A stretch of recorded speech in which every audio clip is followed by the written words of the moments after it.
A very warm greetings to all the dignitaries and participants of the 5th International Science Fiction Conference. This is the 6th session which will be focusing on science fiction from America and Czech Republic perspective. The session will be chaired by Dr. Ratnakar de Bhelkar and I am Meenal Kale, the anchor for the present session. Dear listener, let us explore the new horizon, the future of science fiction, with various perspectives throughout the world in this present session. It gives me immense pleasure to introduce the first speaker of today's session, that is Dr. Anant P. Deshpande, the Honorary Secretary of Marathi Vignan Parishad from last 44 years. He is also the Chairman, National Center for Science Communicators from 22 years and Chairman, Marathi Grantha Sangralaya Ghatkopar branch from past 15 years. He have written 1,630 articles on science, delivered 1,256 public lectures, 64 TV program, 266 talk on All India Radio. He have written, edited, translated 75 books mainly focusing on science subject. Have prepared a 60-minute documentary on Jayant Narikar. He have organized conference at Brazil in 2005, international seminar at Brazil in 1996, Hyderabad 1999, and at Chicago, USA 2011. He has organized an international conference at Pune and Mumbai, organized 8 workshops on science fiction writing as a joint venture with different universities. Presently, he is also working as a coordinator for Marathi Encyclopedia for past 5 years. He is crowned with various awards like FIE Foundation Award 1996, National Science Award of NCSTC DST in 1999, Narayan Hari Apte Award for Science Writing in 2006, Nirman Award in 2010, Indira Gandhi National Award by Indian Science Academy 2019, Tejas Award by Tilak Shikshan Sanstha Dombivali, and President Suburban Marathi Sahitya Sammelan in 2016. It is our honor to have him with us. Today, he is going to talk and explore science fiction movement in Maharashtra with special reference to Marathi Vignan Parishad, Mumbai. While introducing the second speaker, I am overwhelmed. Mr. Ashish Mahabal, who belongs to my hometown Nagpur, Maharashtra, is an astrophysicist and is working as a senior computational scientist at Center of Data-Driven Discovery, Caltech, USA. Mr. Ashish, a small town boy, did his graduation and post-graduation from Nagpur University and passed his PhD from IUCAA Pune in astrophysics. He possesses skill not only in astrophysics but also in mathematic modeling, spectroscopy, protomics, scientific computing, Python, etc. Coming from Maharashtra, he has his hold on languages like Marathi, Hindi, and English, but at the same time, he is very well versed with Sanskrit and German languages too. We are fortunate to have such a versatile personality. He will be sharing his thought on Asimov's robots, today's machine learning, and tomorrow's world.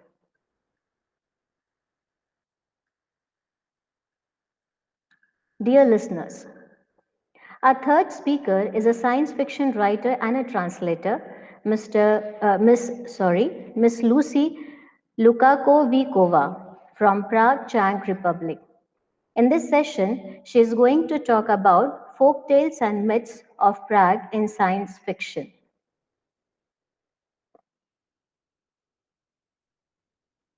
Towards the end of the session, I would like to request Dr. Ratnakar de Bhelkar, the chairman of the 6th session and 5th International Conference, to share his views on this session. Thank you everybody for their patience, listener.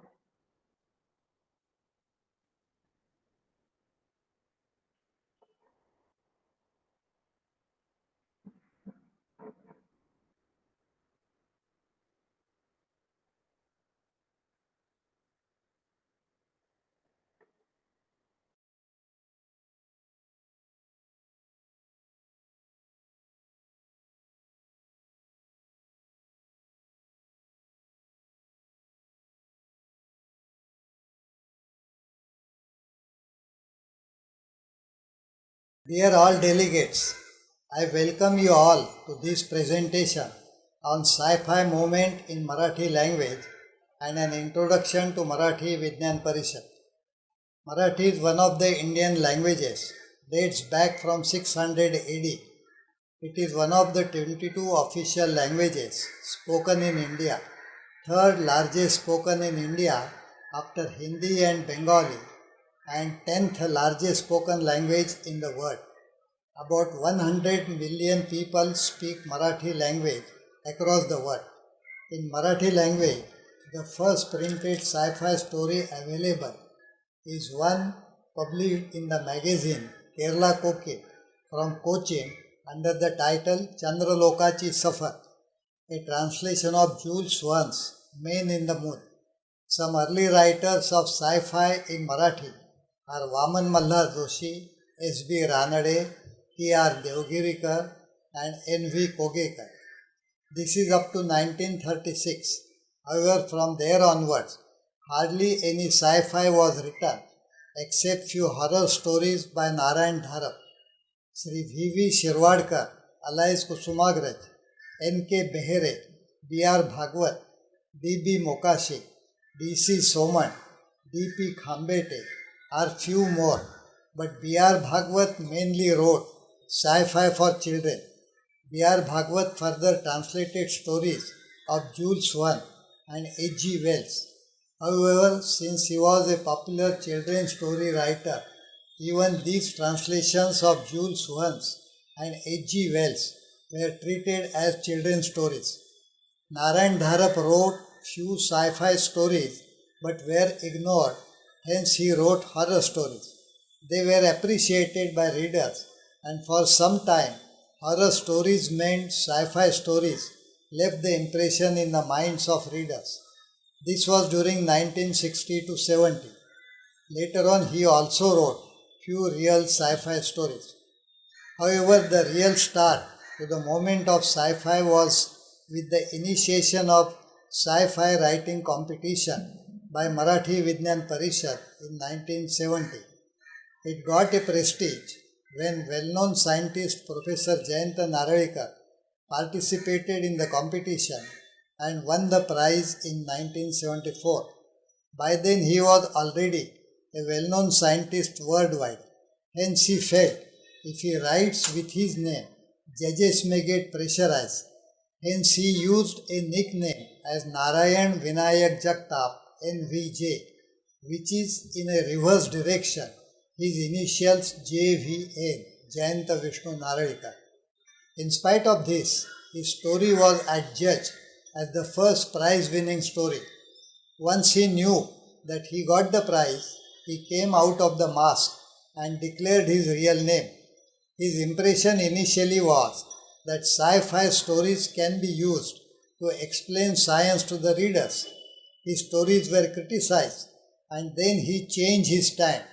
Around that time, Dr. Bal Phonke, Niranjan Ghate, Subodh Zavdekar, Lakshman Londhe also participated in the competition of Marathi Vigyan Parishad and won the prizes.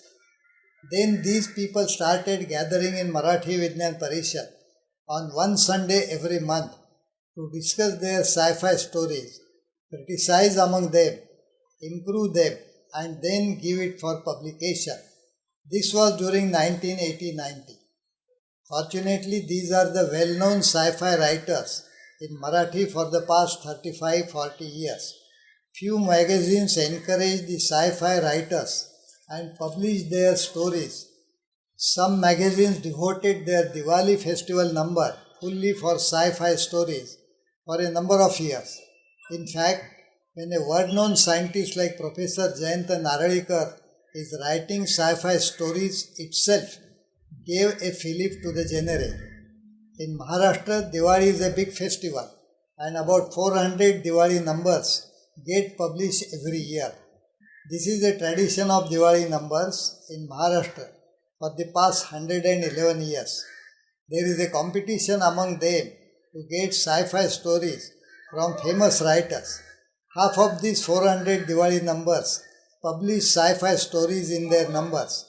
This is a big market and famous writers like Narayakar, Phonke, Javadekar, Ghate write more than 4-5 stories each. The efforts that Marathi Vignan Parishad has put in to grow this form of literature has trained about 100 plus sci-fi writers in Marathi, and they are very active today.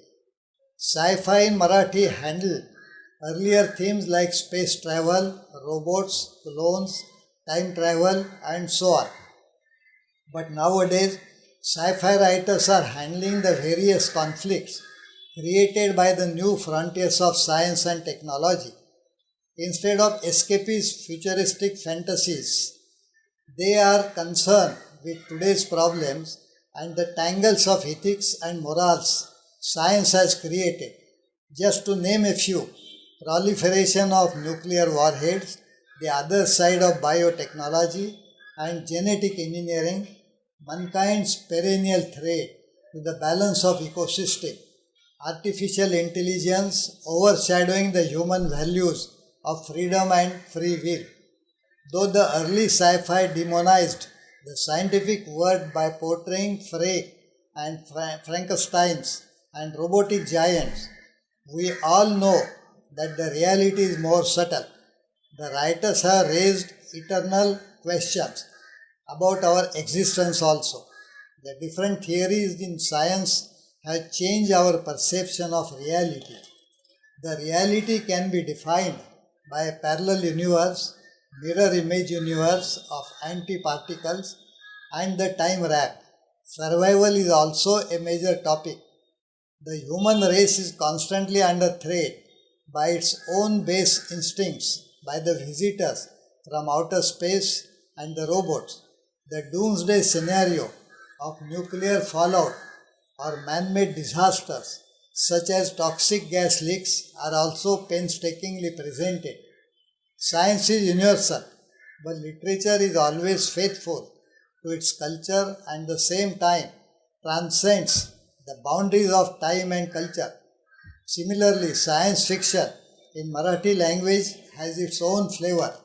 Either the old myths are presented in a new light of science fiction, or family values are upheld or compromised by the advent of technology. This cultural setting sets apart Marathi science fiction from the Western counterpart. Marathi science fiction has a bigger role to play than merely popularizing the science or sweetening up the bitter facts as a sugar-coated pill. Marathi science fiction has the potential to provide the vision and insight as any good literature. As per George Mann's definition, Marathi science fiction shows an awareness of the concerns of the time in which it is written and provides implicit commentary on contemporary society. It explores material and psychological effects the new technologies may have. Marathi writers use their strange and imaginative environments as a testing ground for new ideas and its implications. A pair of writers for the past 25 years have been writing a book of short stories every year, explaining the discoveries of Nobel Prize winners of that year. This is a unique project and maybe the only one of its kind in Indian languages. Professor J.V. Narayakar wrote one sci-fi story in 1976 saying gender identification of fetus should be prevented during the pregnancy since it is likely to get misused, and Government of India had to make such a law down the years. In yet another sci-fi story of Professor Narayakar, a comet was to strike Earth and likely to cause damage. In his story, he said that a rocket was launched to change the direction of the comet from saving the damage. In 1980, NASA was really thinking on these lines. In the mainstream of literature, novels and short story writing is in less demand these days, and sci-fi is on increase. This is the future of literature. Any literature really grows healthy if critics evaluate them. Unfortunately, critics in Marathi language do not touch this form of literature, saying that they don't understand science. But if the groups of senior writers unite and carry out the peer review, perhaps the job of critics will be done automatically. Every year, a literary conference takes place in Marathi language. At least 3 to 4 past presidents like P.L. Deshpande, Durga Bhagwat, P.B. Bhave of the conferences have appreciated the efforts of Marathi Vigyan Parishad to introduce sci-fi as a new form of literature like poetry, drama, novel, biographies, and likewise. The first generation of sci-fi writers in Marathi language, namely Naralekar, Phonke, Ghate, Javdekar, are 75 plus of their age. So as to continue this form of literature in Marathi language, Marathi Vigyan Parishad started sci-fi story writing workshops of 3 days duration since 2012. So far, 8 such workshops were held in different parts of the state involving different universities. This is a good response to such workshop, and half a dozen number of writers have started writing the quality sci-fi story. At least half a dozen number of students studied sci-fi to pursue their MPhil or PhD in some universities in Maharashtra state. Sci-fi is the subject in the syllabus of MA for 50 marks. In India, there are epics like Ramayana and Mahabharata. There are aeroplanes, missiles working on fire, Agnyastra, on water, Jalastra, on air, Vayuastra, children taking birth without man and woman coming together. Then are these epics not sci-fi? All these concepts have not come in reality today. Have these epics not entertained the public at large? So can India claim that they are the leaders in sci-fi worldwide, much earlier than Mary Shelley's Frankenstein? Now I am happy to introduce you to an institution, namely Marathi Vigyan Parishad, which started sci-fi writing competitions in 1970. This institution was established in 1966 to propagate science in Marathi language. Situation in the Indian society around 1957 was different than today. Russia had launched their Sputnik in 1957 and nobody knew what a Sputnik was, why it was launched, what are the benefits to mankind and so on. In 1962, China attacked India and they used many weapons. Nobody knew what type of weapons were they, what kind of material was used, what made them effective. Around 1965, winds of green revolution were blowing in India. People had many questions in their minds, like what is the green revolution, how will it benefit us, will the Indian agricultural land accept foreign seeds and so on. There were no speakers who could speak and explain, no writers who could write in newspapers. At that time, there were music clubs, library institutions, drama clubs, wrestling houses, but no science institution.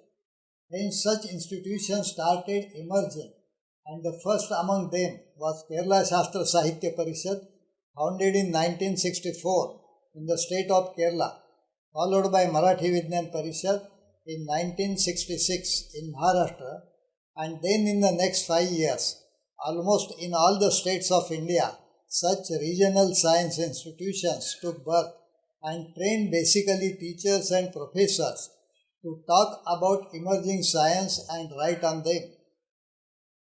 Marathi Vigyan Parishad, founded in Mumbai with the intention to propagate science in Marathi language, to enrich Marathi language, to express science effectively, to develop the science temper in the society, and to encourage people to do the research in science.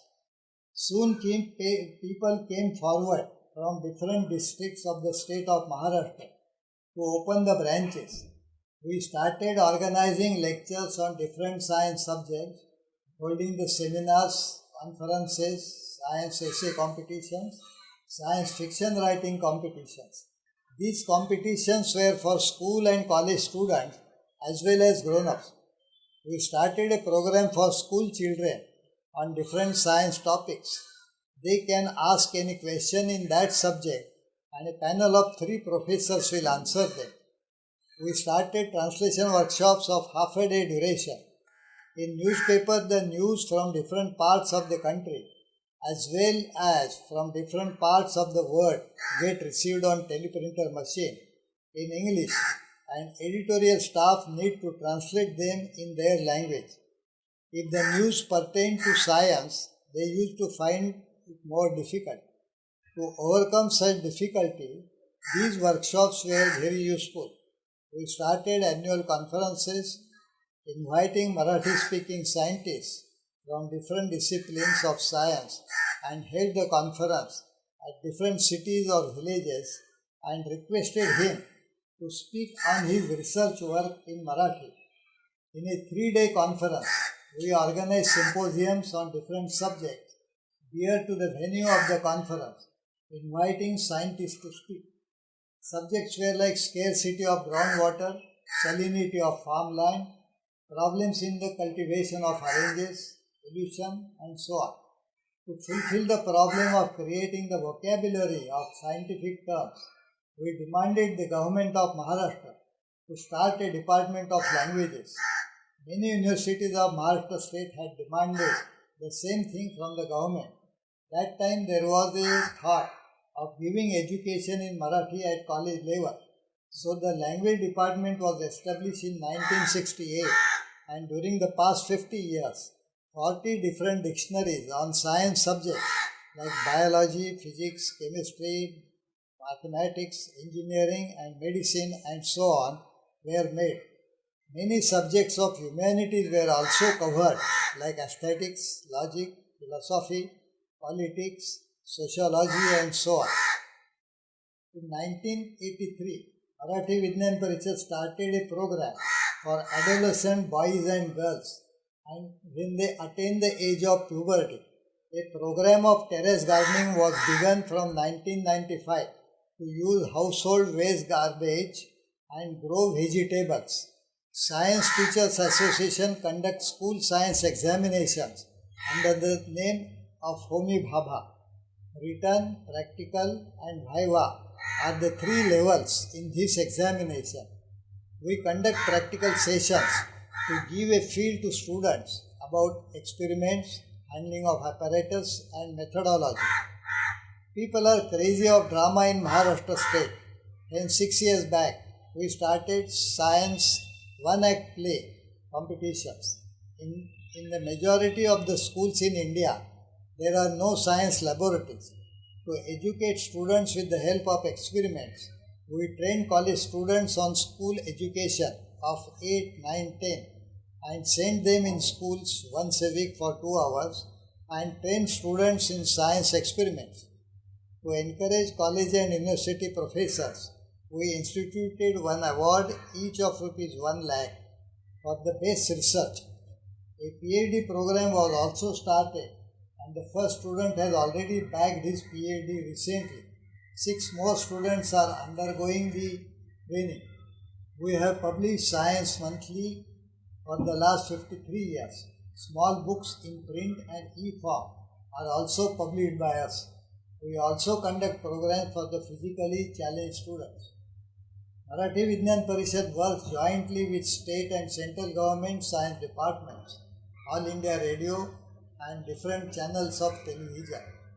All the scientists have been connected to the institutions. Marathi Vignan Parishad is a non-government organization. It collects funds from the society to run the institution. Many volunteers work on honorary basis for the institution since its inception. Looking back, I find during the past 54 years, we have trained enough speakers and writers in science, but as far as creating scientific temper in the society, I am afraid to eradicate blind faiths and create scientific temper. I wonder whether next 100 years are sufficient. Lastly, my special thanks to Mr. Niranjan Ghate and Professor Deepak Ghare, whose articles helped me in preparing this presentation. Thank you.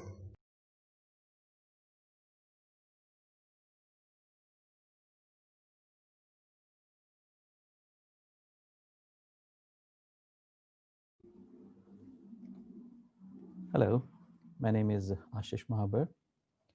I'm an astronomer and computational and data scientist at California Institute of Technology, and I'm also a science fiction writer. I write in Marathi. Several of my stories have been published in various annual issues like Naval, Dhananjay, etc. Thank you for giving me an opportunity to speak here today at the IISFS meeting.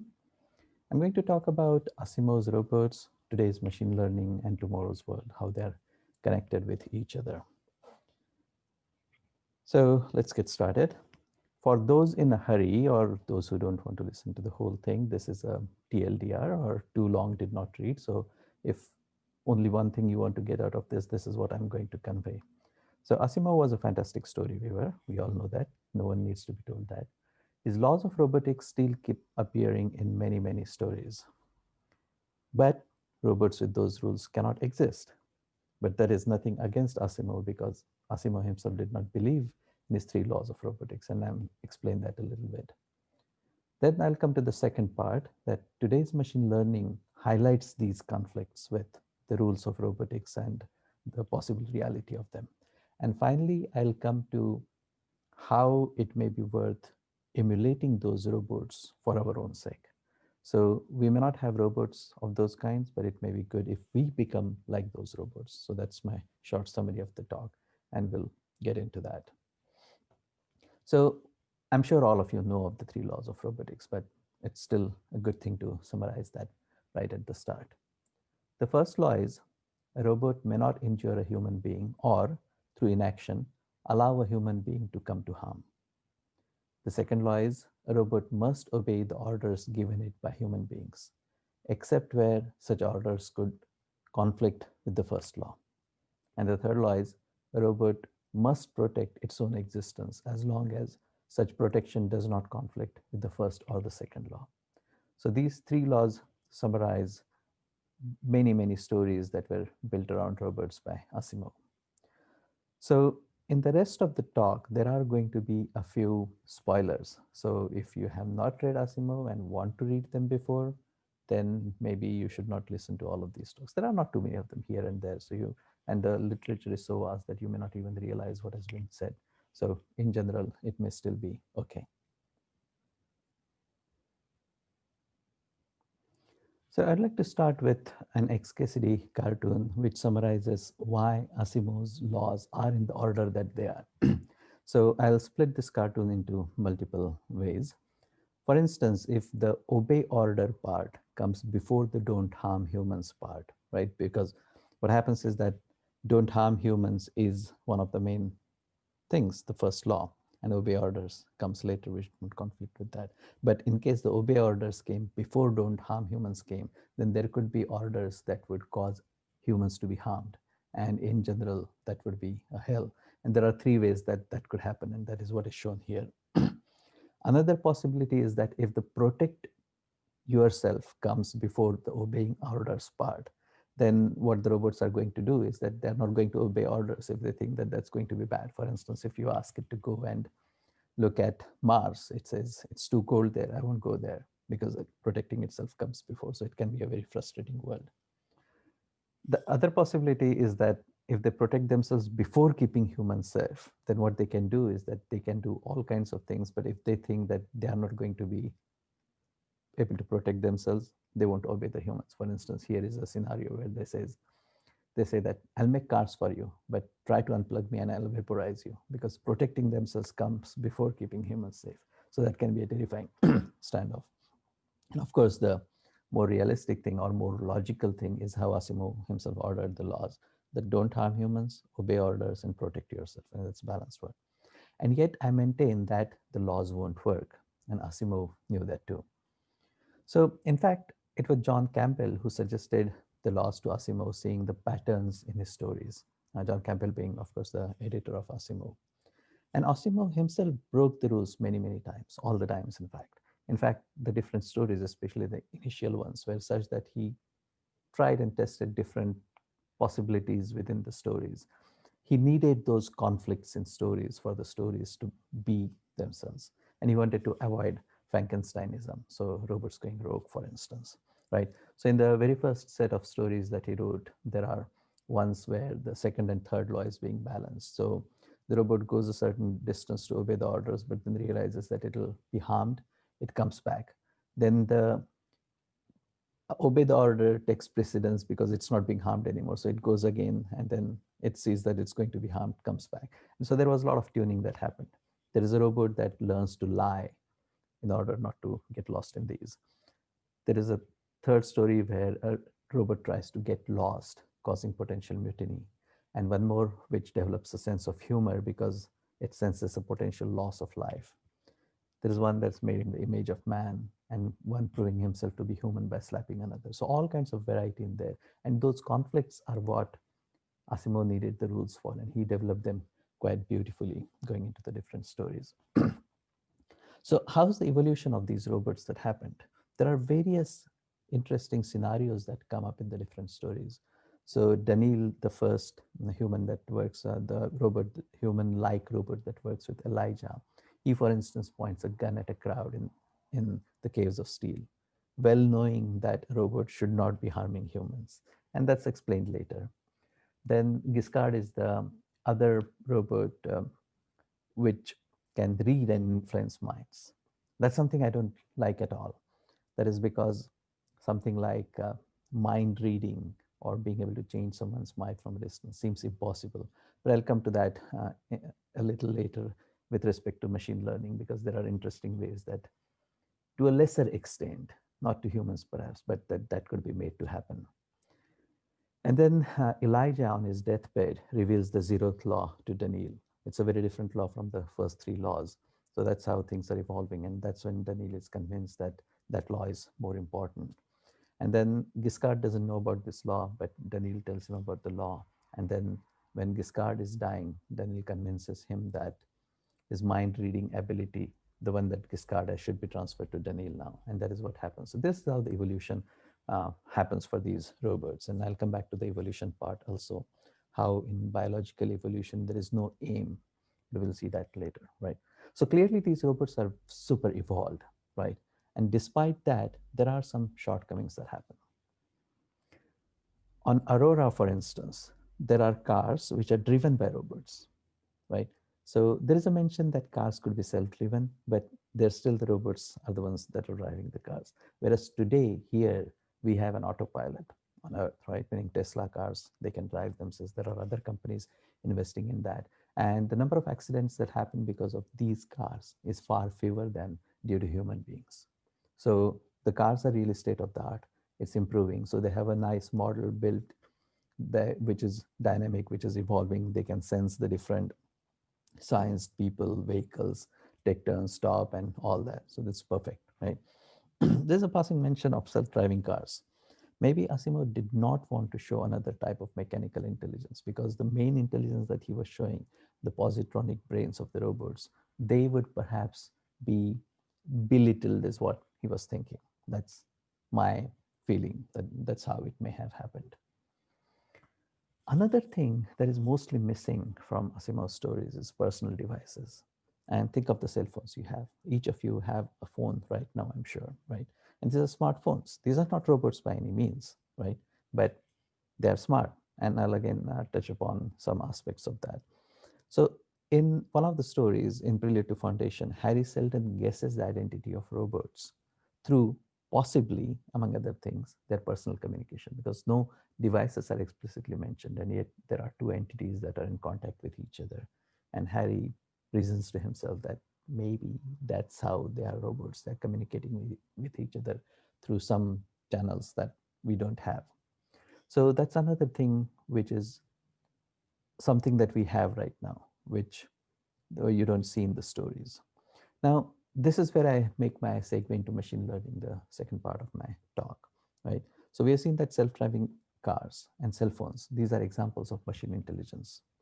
They're not humanoid, And they cannot be really fully claimed to be robots, though there are many properties of robots that are in them. But obviously, they're not positronic, and they're very capable, though, right? A car is far more autonomous, whereas a cell phone is what is called an edge device. An edge device being typically something that runs models that were trained somewhere else. So you train a model to do something and then put it only the inference part on a edge device like a cell phone. But of course, today's cell phones are not just edge devices because they have their own CPUs. Some of them even have GPUs. So you can have a dynamic model on the phone itself. And again, we'll see a few examples of this. But the reason I'm making these statements is that they have a large number of capabilities, which really robots have. And so in that sense, they're robotic, or they're extensions, or they're mechanical. They're not human in some sense, right? And that's how where more and more development is happening. So our evolution, biological evolution continues, but it's really at a slow pace. And more than through genetics, through memetics, we started having our evolution outside us. We build cocoons for us in form of home. We have vehicles, we go around, and we have all these devices we use for communication. And that is where much of our evolution has been happening. So there are phones, for instance, you can have models where you just point it to a sign. You don't know that language, but you have set it to your own language and it will translate for you in real time.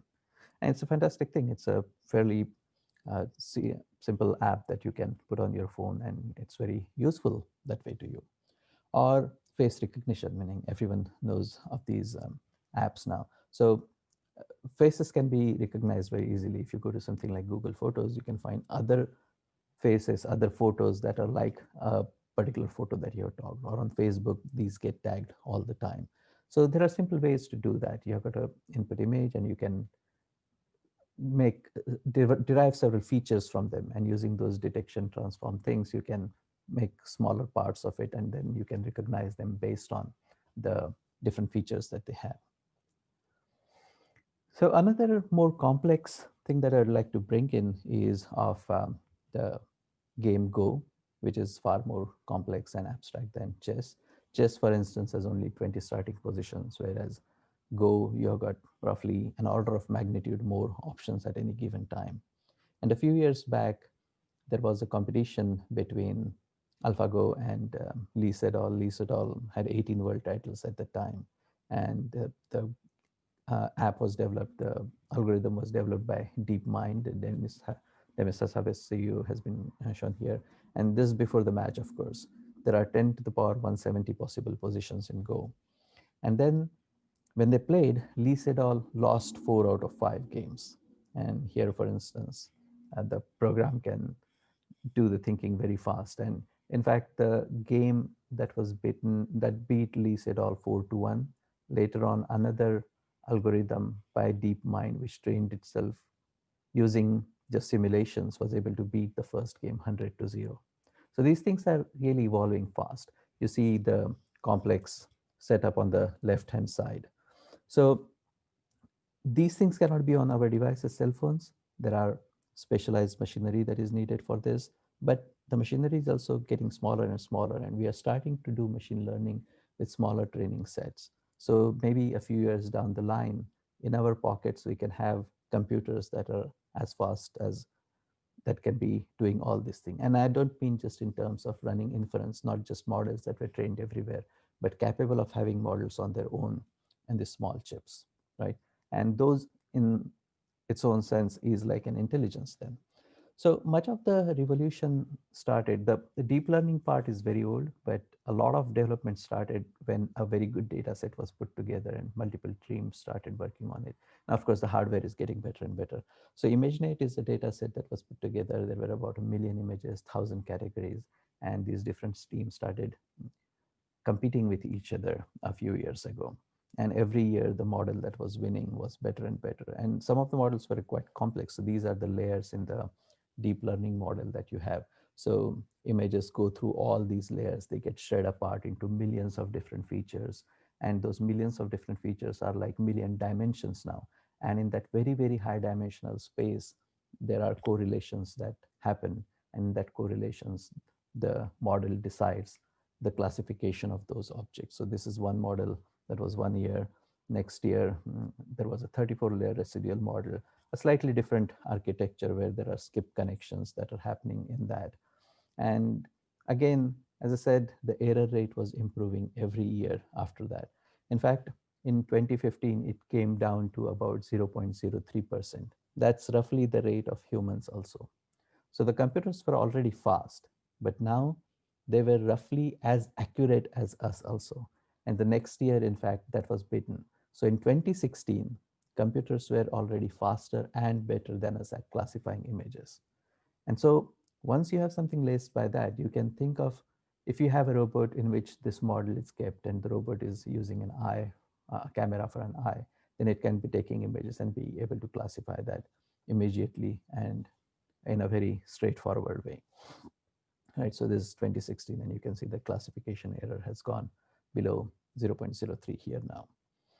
And that, of course, led to many, many different possibilities. So one of the possibility is of style transfer. So you take a picture on the left-hand side, you see a picture that is from Germany, and then you can train the network as per the styles of different artists. So the bottom left picture is the Starry Night. And when you give this style to that picture, then this left-hand side picture was converted into how the Starry Night style would look for that picture. That's what's seen on the bigger picture there. And you give it a different style and it'll go that. So these kinds of transformations really became easy.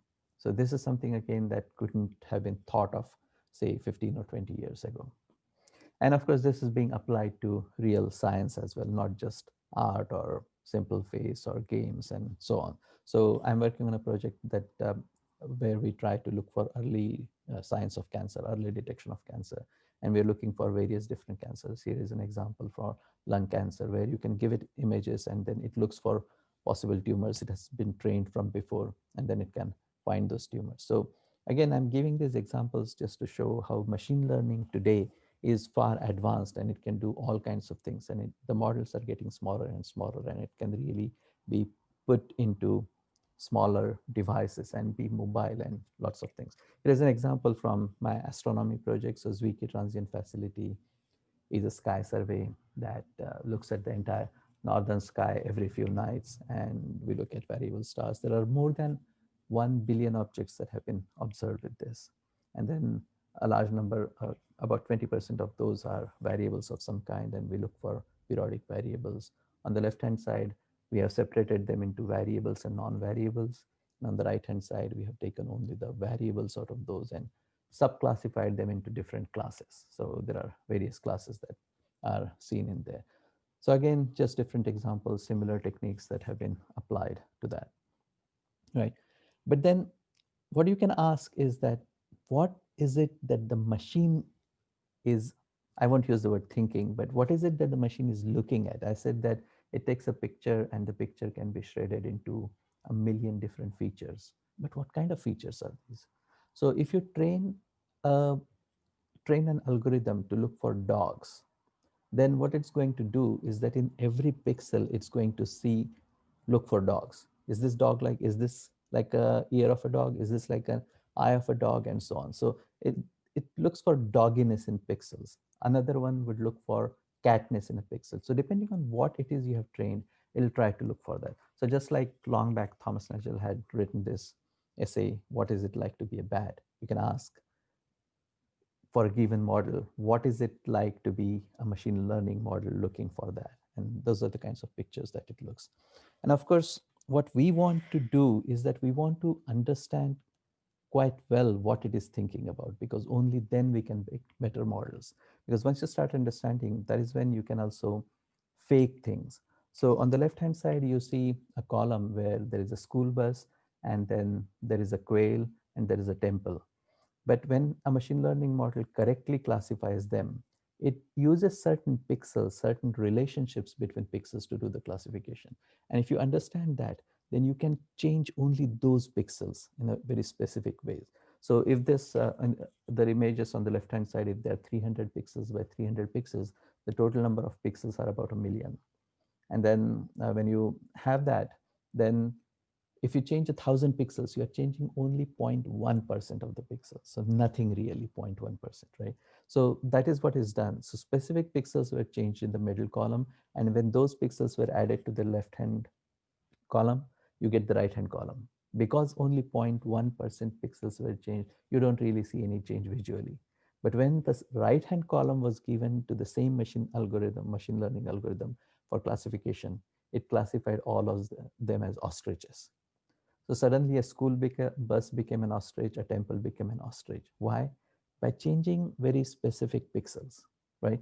So in a way, this is not too different from what Giscard was doing when he was subtly changing the brains of people and asking them to do something they had not originally thought. So suppose I was trying to make tea and Giscard stood in front of me and Giscard wanted to make me to make coffee. Then he could change only a few, not pixels, but neuronal connections in my brain to make me make coffee. And again, in case of humans, it would be far too complex. But instead of me, suppose there was a simpler machine learning model that was doing classifications of this kind, then Giscard would be able to change the correct patterns to make it make coffee instead of tea quite easily. Just like you see that here, we can make this machine learning model think that these are ostriches rather than school bus and quail and temple, right? And this is possible now. These are called adversarial algorithms, and those are happening. These can be used in a good way. So for instance, for the face recognition part in the daydream view, you can look at various pictures that were taken by different people. And to safeguard the privacy of people, the faces in those pictures, as you see here, they are blurred out. So face recognition is good, and that is being put to a good use here by blurring faces, maintaining privacy. But of course, there are other instances where that is not true, right? So there is this website called thispersondoesnotexist.com. Here, every time a new face comes up, they have a large library on which they have trained things. And all the images that they produce are people that don't really exist. This is an image that has been put together. And this face recognition has become so good that San Francisco has banned law officials from using face recognition technology. There are fears of ethnic cleansing, for instance, because if faces of a particular community can be identified and something done to them, that's not good. So there is a lot of bias in these models, and it is that bias that we need to get out. So the bias in machine learning is being studied in a lot of ways, and we have started realizing how much of it there is. So there is this study called Gender Shades from MIT, which shows how the most models know about white men and less about women and less about men of color and so on. And they're trying to get rid of that bias. A few months back, there was a debate that erupted between Gebru and Jan LeCun, for instance, about this, where Gebru was trying to say how the all these models are biased and we cannot continue with them at all. Whereas what Jan LeCun was trying to say is that if we have better data, then we can make the models better. And that is a debate that is not easy to settle. But yes, we need to keep on putting in more data and trying to make sure that the bias comes out of all these things. But so how is it connected with the robots? So it is, in a sense, robotic, these machine learning things. So most of the tech companies today have robotic algorithms behind them. Recently, Facebook came up with Oculus Quest 2, and it made compulsory that all users of Oculus Quest 2 need to have a Facebook account. But when some new users tried to turn on their Oculus Quest 2, for some reason, their Facebook accounts were just discontinued. And they got automated messages saying that something has been detected in their Facebook account and it's been turned off and they cannot go back. And clearly this message came from a robot, not the same robot like a metal humanoid figure, but a robotic algorithm that was behind.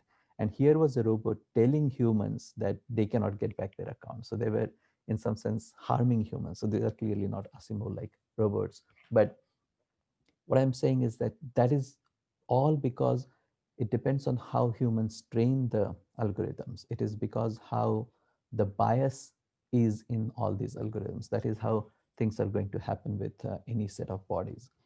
And the reason why it cannot be otherwise is because the evolution has to be autonomous. It cannot be pointed in a given direction. So what we are trying to do is try to bring in more and more interpretability and transparency in these machine learning algorithms. So if there is bias, we should at least understand what the bias is. On the right hand side, you can see decision tree, which is very explainable, but the prediction accuracy is fairly low. Whereas as you go on the left hand side to deep learning, better machine learning, more advanced techniques, the explainability is low, but the prediction accuracy is very high. So what we need to do is that we need to go in the direction that the arrow shows. So we need more explainability as well as more prediction accuracy.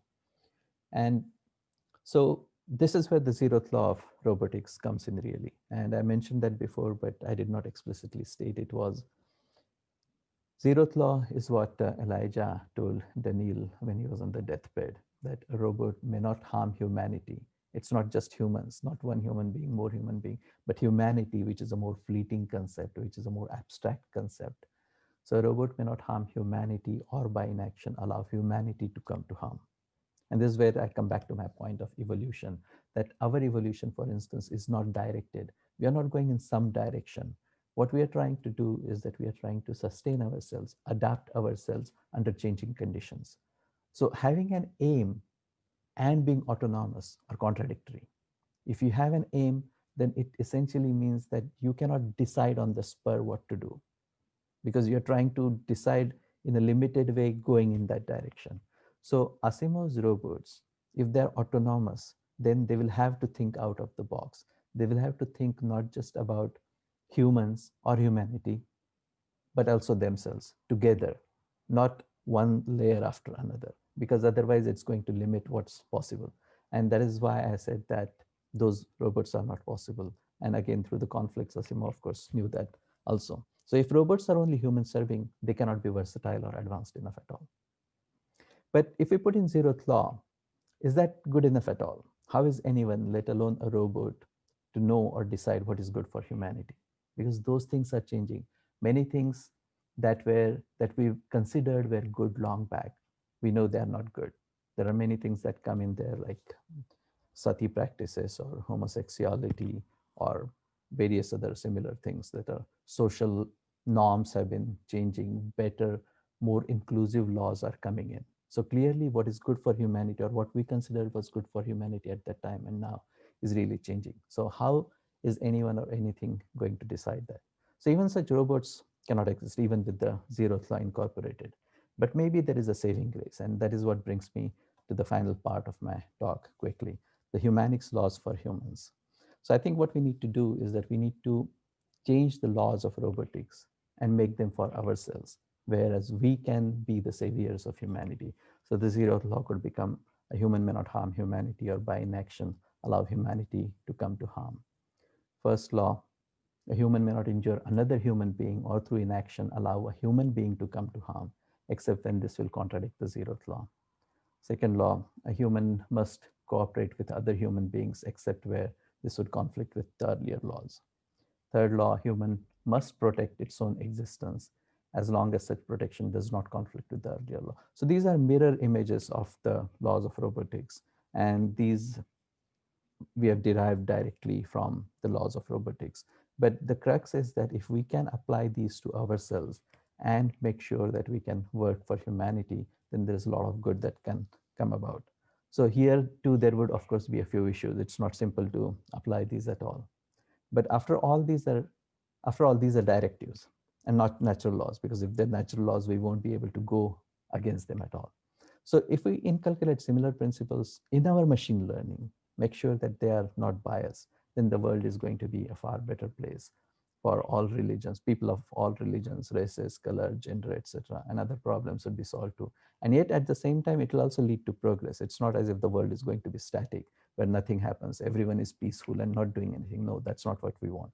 We want to be going ahead, but we want to be more inclusive and be able to go in possible directions, see where our inquisitiveness can take us. So again, all this one can think of because of the beautiful literature that Asimov has put together. Is robotic laws, those robots may not exist, but the conflicts that he brings about in his stories, there's so much that one can learn from them. So thank you, Asimov, for enriching our world and giving us these laws. And hopefully we can keep bias out of our machine learning. I'll stop with that. and talk to you again. Bye.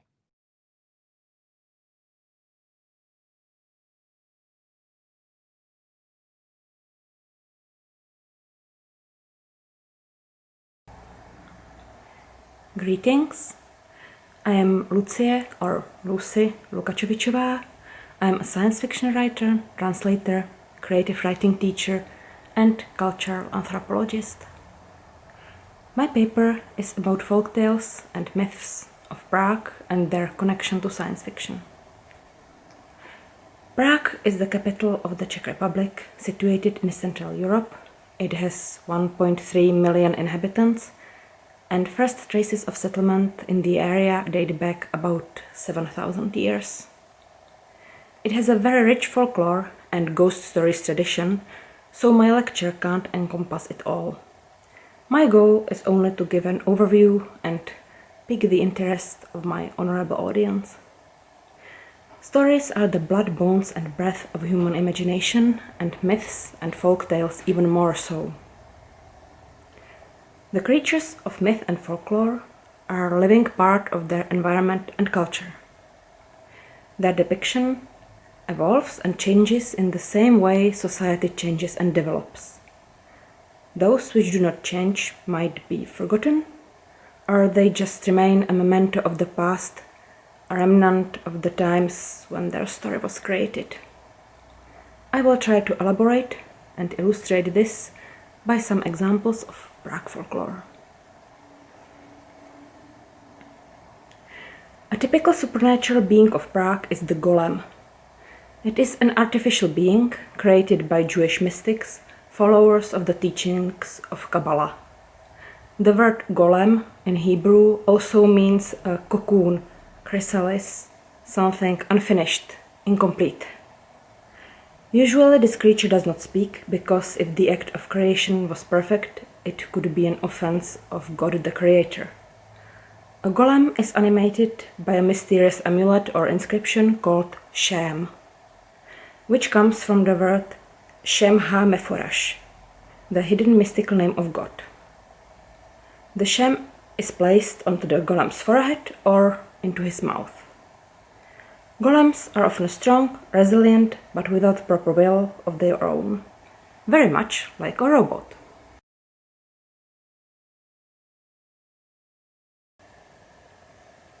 According to the legend, the golem of Prague was created from clay by Rabbi Yehuda Lev, who was a great sage capable of doing Kabbalistic magic. It was in the 16th century when Prague was the thriving center of artists, architects, astrologers and alchemists. The Prague golem even had a name, Joseph, and looked like a human being, only he couldn't speak. He was supposed to work in the synagogue and to defend the Jewish ghetto against anti-Semitic attacks and pogroms. He was not to be used for mundane work. There are different versions of the story about what happened to him. One version of the story says that the rabbi's wife unwisely tried to use the golem for household work, which resulted in destruction of large part of the rabbi's house. In another variant, the rabbi forgot to take out the Shem for Saturday, the Jewish holy day, and the creature, having no orders, went berserk. In yet another story, the golem fell in love and went insane from grief when rejected. In any case, Joseph on some occasion went mad and Rabbi Lev had to stop him and destroy him. The golem's remnants are said to rest in the attic of the Old New Synagogue in Prague. The golem embodied the archetypal protector and also the relentless spirit of the Jewish people facing adversity and discrimination. But this changed as time went by. The Jews obtained equal rights in 18th century. They were allowed to settle outside of the city. The Jewish ghetto, Josefov Quarter, was rebuilt and modernized at the beginning of the 20th century. Its winding, narrow streets disappeared. One more time, the golem was remembered during World War II, when the Nazis were persecuting and murdering Jews on a mass scale. Nazi agents were supposedly searching for Golem's body, but whoever tried it either failed or died. The modern face of the Golem was introduced in 1951 in the fantasy comedy movie The Emperor and the Golem. Here, the Golem is a nameless, mindless, massive giant of clay with iron plates and rivets. It has a scorching flame burning inside. It obeys only the person who put in the sham. It's an obvious allegory for nuclear energy, searing fire within included, which works for benefits of humankind or for its destruction, depending on who holds the sham. The theme of the Golem going insane resonates strongly with modern science fiction narratives about robots, artificial intelligence, and the potential rise of the machines. Nowadays, it is possible to find many depictions of the Golem in Prague as a company logo or in modern art. But usually it is depicted as a bulky statue of clay from the favorite movie. The human-formed Golem has nearly disappeared from general awareness.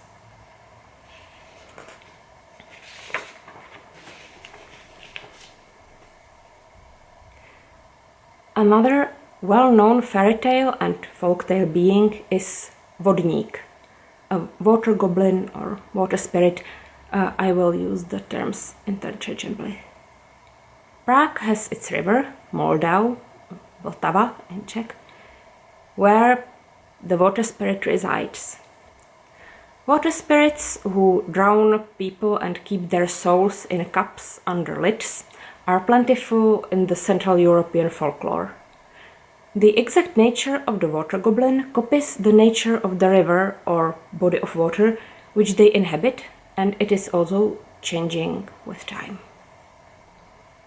For example, the water goblins in the south of Czech Republic, where there are calm artificial ponds with abundance of fish, especially carp, are quite amiable and benign, drowning somebody only in case of conflict or even as a just punishment for greed or arrogance. They are not as wild and bloodthirsty as the spirits of fast-running rivers, but can be dangerous, especially when angered. The water spirit of Prague, quarter called Podskalí, was depicted as cruel and merciless until the 19th century. In those times, many people made their living by timber rafting on the Vltava River from its upstream to Prague. Of course, it was a dangerous job and many raftsmen died. The rest of the inhabitants of Podskalí quarter also worked as fishermen or ice cutters on the river.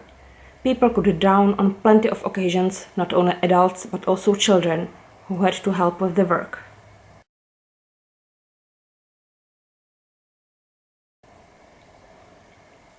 There are stories that describe how the water spirit made it clear when there was a chance to rescue a drowning person and when not. He would sit on the riverbank, and if he laughed loudly and clapped 3 times before jumping in the water, nobody should dare to try and save his victim, because he would be drowned as well. In another story, the water goblin comes to a pub. The floor is wet because of his presence, but in spite of that, many people come to dance and drink that night, attracted by a strange charm. The crowd gets drunk, a fight starts, some people are accidentally killed, and the water goblin collects their souls. This goes on for a few evenings until the inhabitants of Podskalí find out that the pub owner made an agreement with the water goblin. All of this was happening with the pub owner's approval because he made money off of the enormous quantity of beer which the bewitched guests drank. Therefore, the local people throw the pub owner into the river and the water spirit drowns him. All these narratives show the water spirit, perhaps a lesser god of the river, as a part of everyday life. He is ever present, he interacts closely with the people. He influences their lives and deaths. But since those days, most people can swim. Podskali was rebuilt at the beginning of the 20th century, and the river banks were made safer. The timber rafting was replaced by trains. Also, the flow of the river is not as wild as it used to be, so it seems that water goblins got calmer. The more recent depictions make an old eccentric neighbor out of the water spirit, who is going to a pub to drink the tasty Czech beer. He can be identified by water dripping from his green coat tail. It must never get dry, otherwise the water spirit would lose his power or die.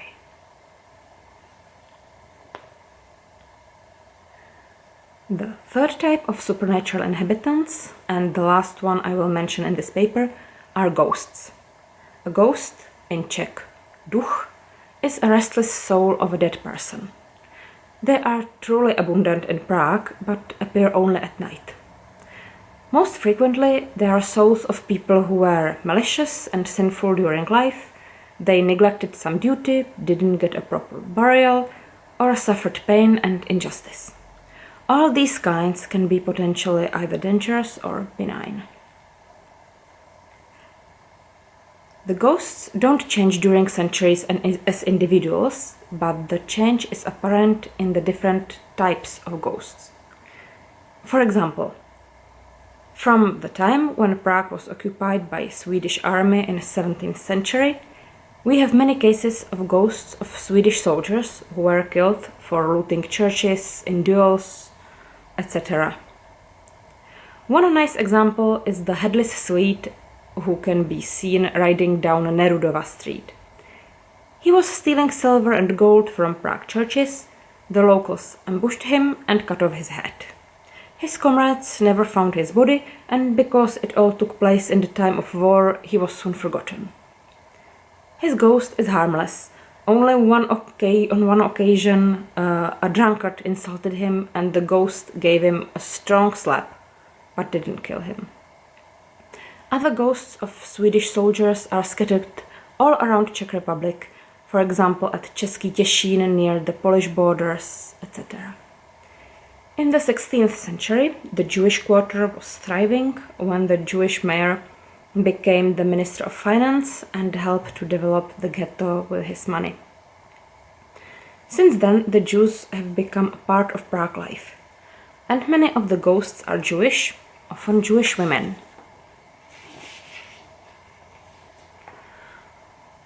One story tells about a Jewish girl who fell in love with a young Christian monk from a monastery next to the church of St. Nicholas at the Old Town Quarter. The two decided to elope, but the abbot found out about it. He sent the monk secretly away, and the girl died of grief. But her ghost returned to the monastery and strangled the abbot. So he, too, walks as a grim, frowning ghost through the corridors of the monastery until this day.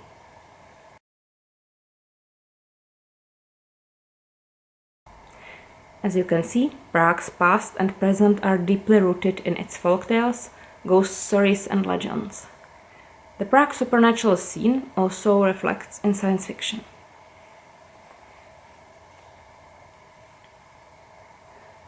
I will mention only some novels of science fiction and its subgenres like urban fantasy, historical fantasy, etc. connected to Prague, and only those which are available in English. Prague as a center of strange occult events is depicted, for example, in the book The Witch of Prague by F. Marion Crawford, published 1891. At the beginning of the 20th century, there are famous works of urban fantasy and magic realism by Gustav Meyring. For example, the novel Golem, published 1914, or Franz Kafka's The Trial, published 1925, the second one being a nightmarish, strange bureaucratic dystopia, very creepy reading. Very famous Czech science fiction author Karel Capek also used Prague as the setting of his works. For example, War with the Newts, 1936, depicting newts as intelligent amphibious creatures, perhaps akin to the water goblins, and also the novel is interpreted as his knowledge of the nearing war, the Second World War. He also invented the word robot for his play Rossums' Universal Robots, first played in 1920, exactly 100 years ago, which echoes the theme of the golem and the rise of the machines. Robot is derived from robota, meaning hard work in Czech.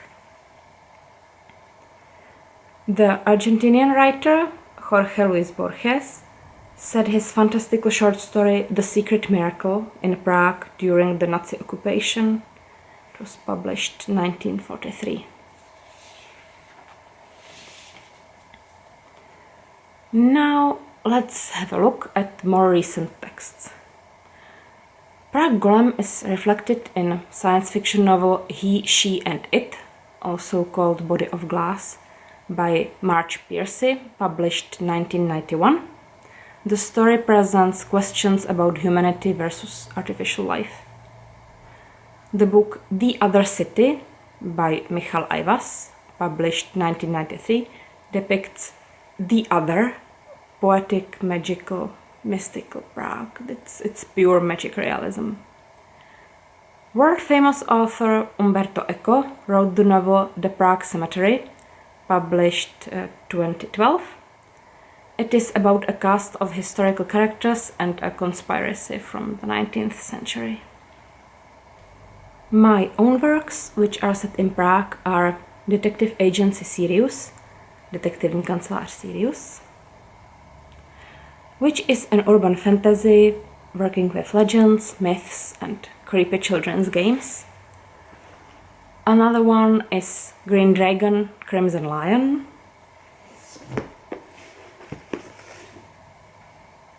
Zelený drak, Karmínový lev, which reinterprets the story of the golem, his creator, Prague in 16th century, and famous alchemists in their hunt for the philosopher's stone. These two books haven't been translated into English yet, but perhaps I shall get the chance in India. By the way, my latest novel, The Last God, Poslední Bůh, this one, was set in the fictional 19th century India, and I dedicated it to India. Among my works about Prague in English, there is a short novella published as an e-book by Less Than 3 Press. It's called Spark of Thought. The plot is set into alternative 19th century Prague, which combines elements of steampunk, 19th century science, witchcraft, and presence of the Inquisition. If you would like to read it, please send me a message. My most recent short story in English is published in the anthology Recognize Fascism. This one here. It is edited by Crystal Huff. My story, The Three Magi, takes place in Prague in the near future, when the gift of magic started to manifest in some individuals with different impacts on society. If you're interested, do not hesitate to order it. It can be had as an ebook or as paperback. I'm also working on a video channel called Creepy Travels, which is dedicated to ghost stories and haunted locations all over the world.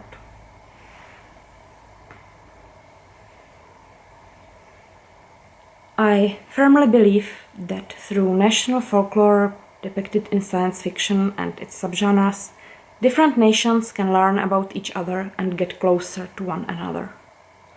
Mutual interest and understanding of culture, history and traditions should be supported by everybody. It is possible to ask questions about humanity, responsibility, love, life, duty and free will in most different contexts. Because science fiction can bring all these universal issues to the wide public, and thus curiosity about other cultures and places won't be confined only to intellectual circles. That also goes for the history of one's own country. Science fiction is here to pass on the message and to help spread knowledge at the same time. If you have any questions or if you're prepared for a visit to Prague someday, feel free to let me know, for example, via Facebook. Thank you for your attention, thank you for listening, and I hope to meet you in person at next conference. Thank you.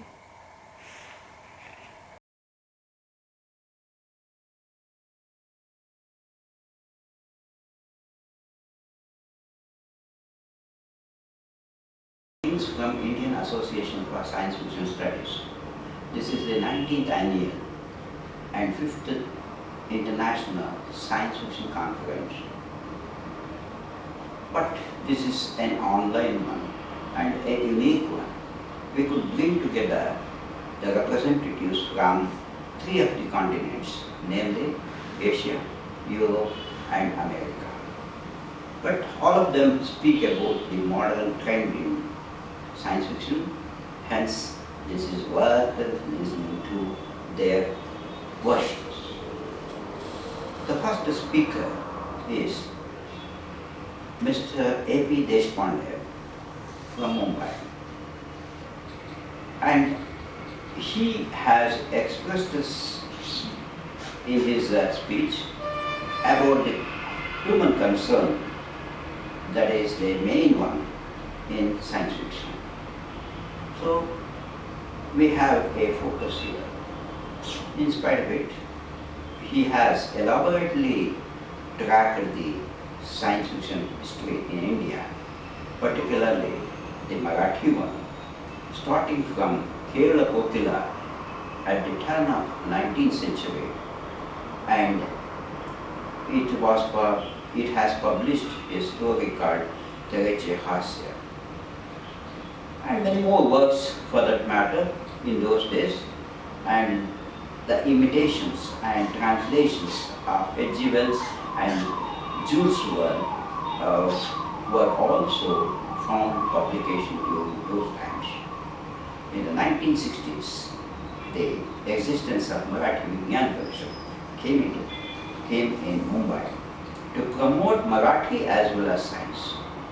It not only sticks on to popularizing science, but also spreads a way to promote both science as well as the language to help the people to understand and changes that has to be brought into the society, the government, and also an awareness among the general public. So that is laudable.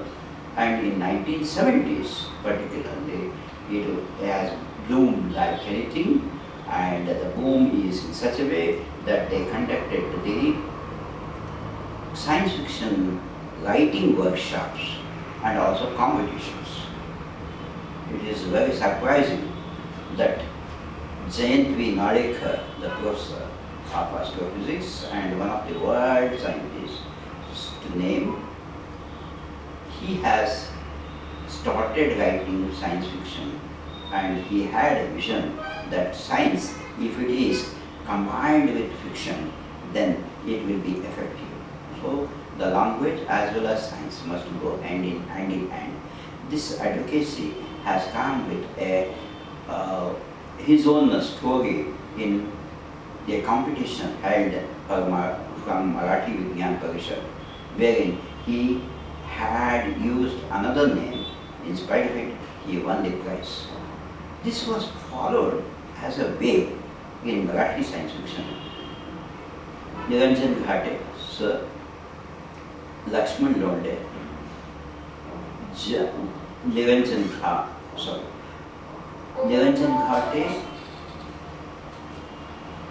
Niranjan Ghate, Lakshman Londe, Javadekar, and other hundreds of women writers particularly joined their hands.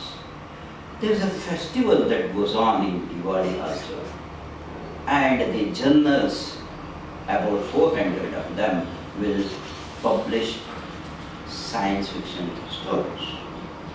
So this is the contribution of the Marathi Vigyan Parishad in such a way that it has held many of the conferences, workshops, and also radio talks it has arranged, and also videos. It has also moved to produce the Marathi people to have some movies in science fiction also. In general, that is, as a media, it has emerged much and it has dealt with the societal problems. The concern for the society is the main thing, and to bring a change in that and an awareness among the common public is very much reflected in these works. Marathi science fiction, the publication has boomed now in the 21st century also. So they have dealt with many of the things, with the themes like biotechnology, genetic engineering, nuclear war, ecosystem, survival of the human race, man-made disasters. MAP has spread its chapters everywhere in district headquarters of Maharashtra, and it has spread the wave of science everywhere. In order to enrich Marathi science fiction and also the science, it says that the medias like plays, radio, movies, workshop, conferences, publication, and others will have. So this is what is followed as a wave. And the second wave that it started was in Bengal also at the same time, and with the Satyajit Ray and others have promoted in the year 1960 and onwards. So this is the wave that has created awareness among Indians, and many of the writers also contributed much to Marathi science fiction from outside. And they have been writing in English, translating the Marathi words to English and other languages also. One of the works that I got was to select one best science fiction work from India by Professor James Kale. I had to oblige and I had to run through many of the languages in India because it is diverse. About 22 official languages are there in India, and within a short duration I selected one of the stories that is by Lakshman Londe, that is Einstein II. It was published in Road to Science Fiction number 5, and it is edited by James Gunn himself. A short write-up is also there in the same fashion. Nowadays we have many writers, even from outside, contributing to Marathi activities. So every time that we get the journals, publications, and spread of knowledge, and also even during the pandemic, we have their webinars and also online conferences. And such an organization has received many awards from the center as well as state. And hats off to Mr. A.P. Deshpande, who is the secretary of this organization, and his long service of 46 years has brought a peak in his progress, and one can name that he is a synonym for science communication. Next, that we come across the Prague in Czech Republic, where Panduranga Ananta Deshpande had said in his speech that myth has to be revived with a combination of technology. This is what it is done in Prague also, and it has a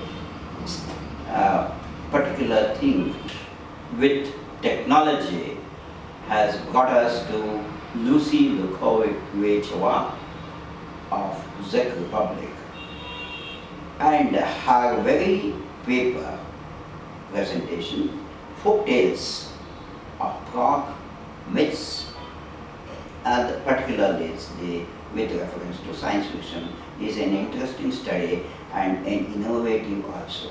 We have not come across such a revival anywhere so far. So we had to thank her for joining our hands and cooperating with this video. Her stand on changes in environment has its impact on culture and societal changes is a common factor throughout her writings. Here we come across that the origin she traces with golem, and it is with the slum how it flourished in the 16th century, later on developed in 18th century also. In most of the things she says that they were made use of in different contexts, and how people conceived that as a golem as one of the integral part of Prague's culture and tradition. So here we come across many of the developments also in the 16th century up to 1961. The recent ones are also embedded in Prague contemporary forms and literature. The second one is she also speaks about water gobbling, and later shifts her topic to ghosts. Ghosts, she names how they were conceived earlier by Jewish ghosts, women ghosts, night ghosts, and also ghost soldiers. Nazis have made use of these ghosts as soldiers. And it is very interesting that humanity versus artificial life has to go hand in hand in such a fashion that it contributes to much of our contemporary life. So we cannot live without this myth, and it is an integral part and it has to be developed. Here we come across Carl Capek's Rossums Universal Robots, a contribution myth, wherein you can find each and every place has got its own history and the footprints.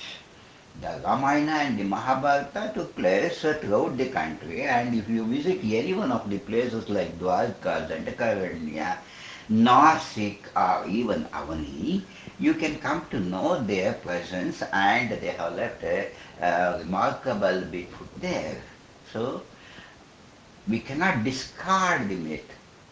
Myth as well as technology should go in hand in hand for the progress of the country. Exactly 100 years back, in Czech Republic, we observed that there was a play written by Carl Capek entitled Rossums Universal Robots. The robots kill their master.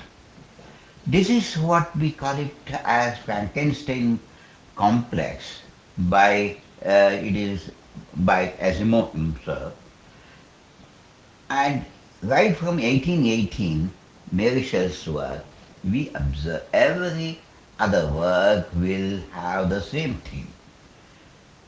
And Asimov wants to fix up a safety wall for these very machines so that every object they may need not be, a machine need not be harmful, and it can be safe with the fixation of the safety valve. And that he calls it as the law of robotics. This is what the beginning of the point that Dr. Ashish Mohabal makes it here in our third presentation. Isaac Asimov was also born in 1920 and we are celebrating his centenary this year. And he has formulated the three laws of robotics in which they advocate the machine, the human safety they have to follow, the obedience, and also the self protection. And is all these laws applicable for the humanity? That is skeptic about our consideration with regard to the following facts that Dr. Ashish Mahabal states that it is only a theoretical and it cannot be applied practically with a larger concept and philosophy of life. Ashish Mahabal's argument is that he doesn't believe in Giscard's mind reading and it is not possible with human beings at the present juncture. One may not think in this way it is only a mechanical God that we are worshipping. In spite of it, we have come to know that we were searching for a law which Asimov had mentioned even earlier than 1986 in his works. Professor James Gunn and myself just searched for that because our faith was Asimov cannot be wrong. And later on, we come to know about the propagation of the fourth law also. And that is where Ashish Mahabal takes us to the present day topic machine learning. Ashish Mahabal cites so many examples with regard to the self driven cars, face reading, and also face masking, image net, style transfer, and many other items, how the algorithm cannot be made into the practical things like in the process of learning by a machine. Ongoing process is that we are making the algorithms to train for a to identify a particular object just like a dog or a sheep or a cat in a certain image and the pixels that is used for them and he compares by exhibiting certain models before us and states that human eye can catch a very few changes due to our perception of a few pixels only. Human mind takes a longer duration to change, but change is inevitable. The question is how human beings can train a robot to transform itself, and the use of the algorithm should be in such a way that they can adapt better than human beings. That is the result that we have derived out of it. Use with regard to the human behavior and also the machine learning. Ultimately, the philosophy has to be taken into consideration where we are and what we are. Gender sheets, bias in machine learning, the ethnic thing, and also the discrimination, all these things, if we can consider in the society, then we had to be skeptic about the robots being our masters. Could they be our equivalents like human beings? Or should they remain forever the slaves? So these are the philosophical questions that rises from the arguments that is placed by the presentation of Dr. Mabel. Asimov's The Bicentennial Man, ballpoint case, Naticharami, they question what is human and what is a machine, their difference. Man has the conscience, good and bad. Machine may not. It may just follow the instructions given and also the information fed to it mechanically, automatically, without any conscience. That's why we find in one of the Asimovian story that when Daniel was asked by Elijah to give a hand, he takes it literally. So, machine has to learn the human language. That is what he says. What is human language? What is hidden inside? We cannot come to know because good and evil are contextual. It differs from country to country, nation to nation, time to time, for the same person, regional and ethnic also. So, what best we can say is what is good for a peaceful world here afterwards, in the days to come, we have to think of it and make the algorithms to fit in machines to serve humanity, and man has also has some law, that is what we call it as the zeroth law of Isaac Asimov, that human should protect himself, he must have the obedience not to destroy other human beings, and also he must be faithful for the machines also and protect his own environment. This zeroth law is further divided into first, second, and third law, which are identical to the laws of robotics. And we had a wonderful session by all these three persons. Mm, the uniqueness of this is they had converged in Mumbai, India. Once upon a time, so to say, Lucy Lokhavichava had visited Mumbai. Ashish Mahabal also hails from Maharashtra, and A.P. Deshpande is from Mumbai. And all of them converge in the same session, and that is the common factor that we can find out their views about the past, present, and the future. We must assimilate. Thank you very much.